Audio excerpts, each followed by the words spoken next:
Yeah, came in 17. Damn.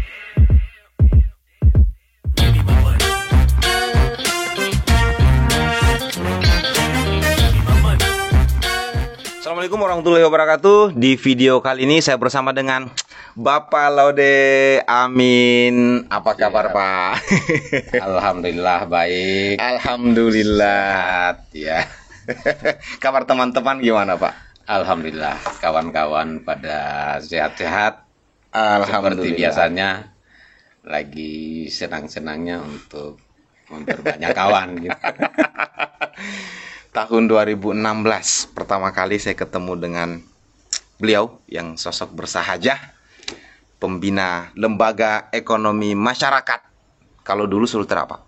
Kalau sekarang sudah Indonesia. Wih. Ya. Aplaus untuk Lem Sejahtera Indonesia dulu. Ya.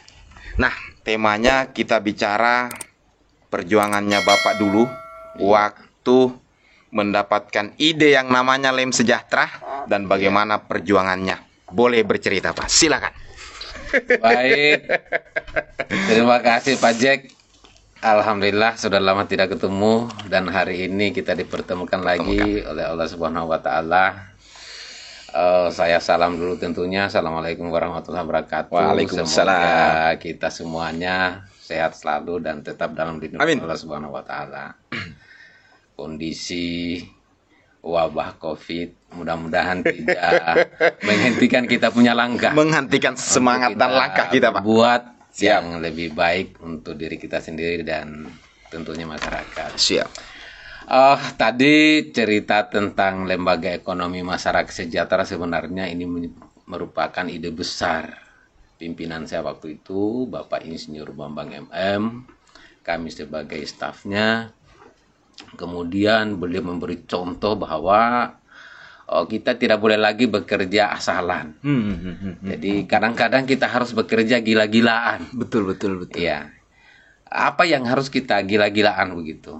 Begitu banyak masyarakat perkebunan waktu itu beliau adalah masih menjabat sebagai kepala bidang perkebunan. Kemudian waktu beliau sejak Jumat sore sudah masuk desa. Setelah itu minggu malam kami pulang siap masuk kantor hari Senin. Oh, jadi ide Iya. gila ini Iya. memang ada semenjak beliau masih kepala bidang pada saat itu. Iya sebenarnya masih Ide sebelum gila ya. menjadi kepala bidang. Ya. Sebelum menjadi. Iya. Iya. Tapi Iya. nama LEM ini belum pada saat itu. Belum. Belum. Iya awalnya masih menjadi Lembaga Ekonomi Agribisnis. Oh. Tetapi harapannya adalah nama kelembagaan ini tidak mirip-mirip salah satu instansi gitu. Iya. Karena kalau mirip-mirip salah satu instansi, ini akan dipandang alergi bagi instansi lain, bagi kelembagaan lain. Sementara untuk kelembagaan petani butuh semua, Butuh keterlibatan semua. semuanya, butuh perbankan, butuh perguruan tinggi, butuh sosial, ya, butuh penyuluh. Takutnya kalau kelembagaan itu dianggap bahwa punyanya dinas ini, yang lain mundur. Ya, yang lain akan mundur. Oh. Ya, karena dipikir jangan sampai ini punya pertanian, Betul. punyanya perkebunan. Ya. Hmm. Sementara tujuannya adalah satu, yaitu mensejahterakan masyarakat di desa itu. Betul. Iya.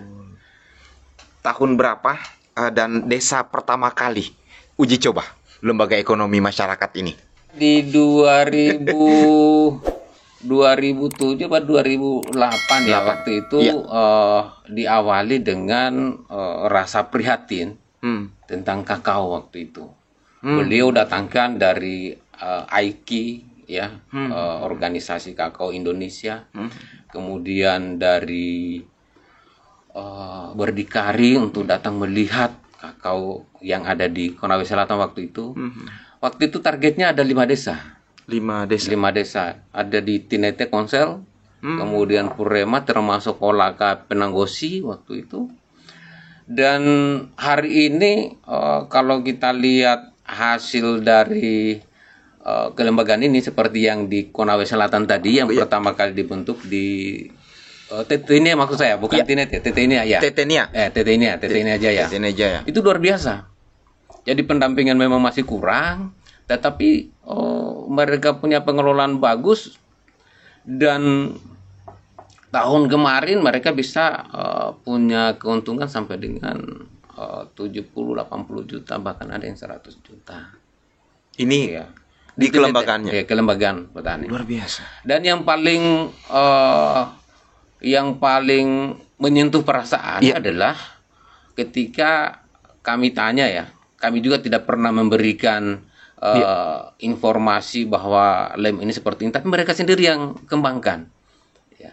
Ternyata dengan lem itu mereka sudah bisa mengumpulkan 1 juta 1 kakak, kemudian terkumpul uangnya menjadi 300 juta. Dan hari ini waktu kami tanya sudah 500 juta lebih, kemudian meningkat menjadi 600 juta. Semua kepentingan warganya itu bisa difasilitasi lewat sana. Iya. Kalau ada warga yang sakit, ya mereka bilang pengurus lem, sudahlah, urus baik-baik, orang sakit kita langsung bawa ke rumah sakit, kemudian persoalan biaya nanti lem dulu yang tangani. Nanti belakangan baru diurus sama keluarganya. Mereka hitung-hitungan. Luar biasanya seperti itu.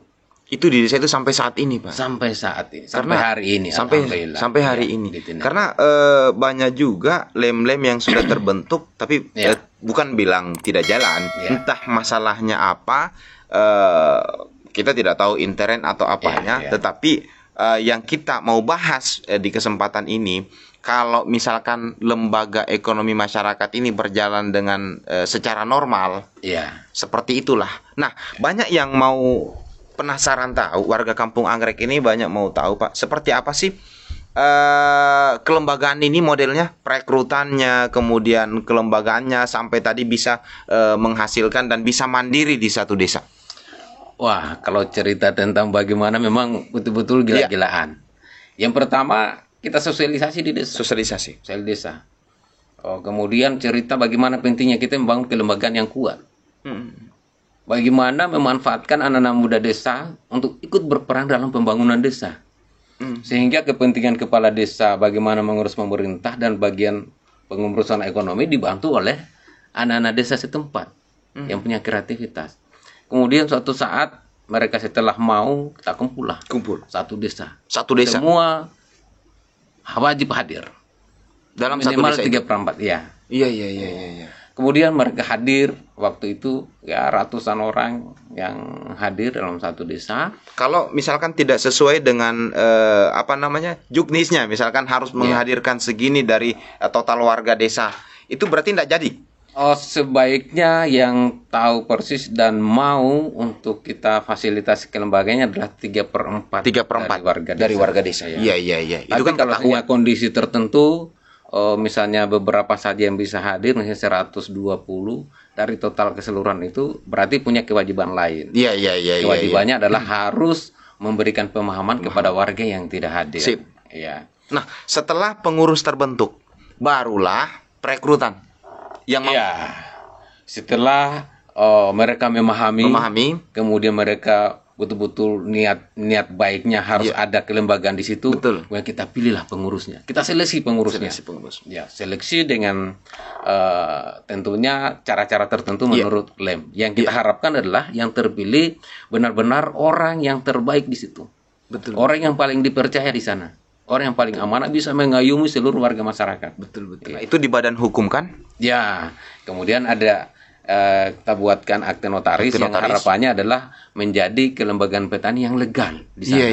Supaya mereka berkarya, anak-anak muda di sana juga memenuhi persyaratan bahwa mereka ini bukan asalan. Betul. Dan alhamdulillah mereka melakukan yang baik, yang punya kreativitas bagus, yang saya katakan tadi seperti di Kolaka Utara sudah lebih 1 miliar karena di sana ada daya tarik. Awalnya dari 1 juta per orang. Dari 1 juta per orang. Kumpul. Iya, kumpul. Berarti kalau anggotanya ada 100 orang, berarti ada 100 juta 100 modal. juta, 100 juta inilah yang diputar. Iya, kemudian diputar akhirnya menjadi M. Ya. Luar biasa.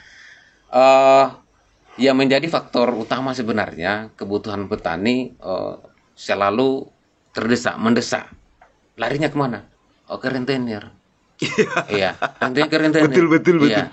Sehingga keinginan untuk melakukan kegiatan-kegiatan pertanian, dia lebih utamakan kebutuhan hari ini, kebutuhan besok untuk makan besok, ya kepentingan anaknya dibanding dengan harus mengurusi kepentingan kebunnya. Iya. Sekarang dengan lem ini mulai teratasi seperti itu. Sehingga kegiatan utamanya adalah misalnya simpan pinjam. Simpan pinjam. Kemudian membuat unit usaha lain, ada saprodi misalnya penyediaan itu. Di samping itu mereka juga kita ajari bagaimana model pembukuan yang baik. Betul. Kita ajari bagaimana budidaya yang baik. Betul. Ya, sehingga ketua lem, pengurus lem yang kita berikan pemahaman, tetapi ini mereka punya tanggung jawab untuk memberikan pemahaman kepada seluruh anggota. Jadi efisiensi besar. Efisiensinya di sana, betul. Itulah yang membuat perasaan kami sangat kagum sampai dengan hari ini, walaupun belum semuanya, tetapi ini bisa dijadikan contoh. Karena memang tidak bisa dibandingkan bagi lem yang baru, yang belum difasilitasi bagus atau belum bergerak, tetapi kondisi yang menjadi gambaran Pak Bambang saat itu sudah bisa kita lihat Sudah hari bisa, ini. iya. Sip, luar biasa. Nah, pada saat itu lem sudah mulai menjamur di Provinsi Sulawesi Tenggara. Ya. Pada saat juga yang bersamaan mungkin Pak Bambang sudah menjadi kepala dinas di dinas perkebunan. Makanya karena kebijakannya, lem semakin luas. Ya, betul. Nah, karena prestasinya mungkin salah satu dari itu dinilai sama kementerian, akhirnya karena prestasinya beliau, semoga beliau nonton. Beliau diangkat menjadi Direktur Jenderal Perkebunan. Dan konsep lem ini dianggap bagus dan men-Indonesia, menasional. Dan Bapaklah salah satu pembina yang keliling Indonesia dalam rangka mengindonesiakan lem sejahtera. Ini ceritanya sejak tahun kapan? Lem ini menasional. 2016 ya, 2015 beliau menjadi kepala dinas. Maaf kalau saya salah, tapi paling tidak begini, saya betul-betul sangat tersentuh dengan beliau, komitmen beliau yang selalu memikirkan petani. Karena saya ikut beliau ke lapangan, kemudian misalnya pergi di Jakarta juga ikut minta cerita, misalnya di luar cerita bagaimana membangun petani. Mau tidur itu cerita lagi bagaimana caranya supaya kita punya petani ini, kita bangun mereka sampai segitunya, Pak. Iya, ini luar biasa. Iya. Alhamdulillah waktu itu ada seleksi dirjen. Iya. Ada seleksi dirjen, beliau tidak berpikir bahwa Sultra ini kan sebenarnya masih dianggap kampung ya kalau di Jakarta. Tidak pernah diperhitungkan. Tapi beliau punya nekat ya, niat bagus, beliau ikut untuk bertarung ke menduduki nomor 1 dirjen, maksud saya karya ASN ya. Puncak ASN itu memang dirjen yang tertinggi. Oleh karena itu dalam kondisi mengikuti seleksi dirjen ini, saya yakin sekali doa petani yang ada di Sultra adalah sama beliau. Betul. Waktu itu saya informasikan kepada kawan-kawan, luar biasanya ada yang zikir, ada yang salat tahajud, ada yang hajat, puasa untuk kepentingan petani, bagaimana mendoakan Pak Bambang supaya lolos seleksi. Iya. Ini betul-betul luar biasanya. Iya, luar biasa. Nah, kalau untuk total provinsi yang sudah menjalankan program lembaga ekonomi masyarakat ini di Indonesia ini sudah ada berapa selain Sultra? Tadi Papua. Ya, sudah 29 provinsi. 29 provinsi. 29 provinsi. Tapi juga kami maklum bahwa pembinaannya belum seperti yang kita harapkan. Tetapi dalam kondisi seperti itu, beberapa minggu ini dimintai data, ternyata masih. Luar biasa. Tapi minimal konsepnya sudah mereka pegang dan tinggal bagaimana pembinaannya biar yang misalkan yang vakum ini bisa kembali aktif lagi, bisa memperbaiki lagi ininya. Nah, luar biasa sekali. Nah, kalau untuk di Sultra sendiri, Pak, harapan Bapak terhadap teman-teman lem yang mungkin saat ini yang saya bilang tadi yang tidak berjalan secara normalnya sesuai dengan konsep lem, tujuan lem sebenarnya itu seperti apa? di Sultra, Di Sultra. sudah banyak contoh untuk menjadi teladan. Iya. Walaupun ibaratnya tujuan kita 1 meter itu baru beberapa mili saja. Iya, betul. Iya. Betul. Tujuan besar kita belum. Belum. Karena sentuhan kita juga belum. Iya. Belum banyak. Tetapi dengan kreativitas kawan-kawan yang terlibat di kepengurusan LEM, Iya. ini sudah menggembirakan bagi Iya. kita. Sebagai contoh kecil begini. Iya. Dalam satu desa di Sultra ini, Iya. saya kira sama juga di tempat lain. Betul. Misalnya ada sampai 500 hektar Iya. tanam kakao. Ya, tanam kakao 500 hektar. Kalau misalnya menyatu sistem budidayanya, kemudian panennya, pasarnya, kita bayangkan 2 ton saja bisa menghasilkan kakao, berarti ada 1.000 ton. 1.000 ton itu luar biasa. Ya. Kalau ini bisa kita satukan, ya, dalam satu desa, kemudian kita libatkan anak muda untuk mengelola budidaya kakao tadi. Tentunya bukan hanya pertanian. Nanti di sana bagaimana orang ekonomi, menghitung-hitung, membantu anak-anak muda tadi. Sarjana pertanian oke, misalnya. Bagaimana budidaya, bagaimana pemasaran, bagaimana sarjana hukum mendampingi mereka untuk berbisnis sehingga tidak salah langkah. Betul. Iya. Oleh karena itu pola LEM ini sebenarnya bukan hanya untuk tujuan pertanian saja, tapi banyak hal yang di sana yang bisa digabungkan menjadi satu ide besar dan bisa menghasilkan sesuatu yang lebih besar Betul, lagi. betul.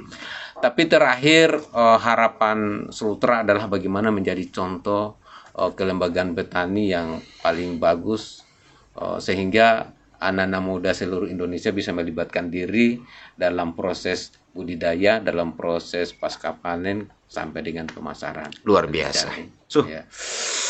Terima kasih banyak atas waktunya. Semoga video podcast kita ini, Pak, dinonton oleh teman-teman semua LEM se-Indonesia. Khususnya di Sultra dan terspesial untuk Kolaka. Karena kenapa? Dengan melihat kita semangat baru muncul gitu, Pak. Ya, hanya ada pesanan saya, Ya, siap. kawan-kawan, untuk pengurus LEM dan anak muda seluruh Indonesia, mudah-mudahan ini dinonton. Ternyata di desa itu ada mutiara-mutiara yang harus kita bangun. Lembag sumber daya alamnya ada. Termasuk anak-anak muda juga yang merupakan mutiara desa yang harus melibatkan diri dalam proses pembangunan pertanian. Kalau seperti ini kita libatkan, saya yakin perhatian pemerintah juga lebih besar. Bagaimana membangun pertanian, perkebunan, segala sumber daya yang ada di sana, juga membangun diri untuk berkarya, melibatkan diri dalam pembangunan secara keseluruhan. Betul. Untuk Indonesia. Jadi Untuk tetap Indonesia. Terima kasih, Pak. Baik. Siap. Demikian bincang-bincang saya bersama dengan Bapak Pembina LEM Indonesia, Pak Laude Amin. Ada beberapa yang saya tangkap tadi dari pembahasan kita di video kali ini adalah ketika kita memiliki ide, munculkanlah idemu dari hati, bergerak dan bekerjalah dengan hati, maka insya Allah apa yang kita impikan, apa yang kita idamkan akan kita gapai. Saya Om Jack, mohon undur diri. Assalamualaikum warahmatullahi wabarakatuh. Waalaikumsalam warahmatullahi wabarakatuh. Terima kasih, Pak.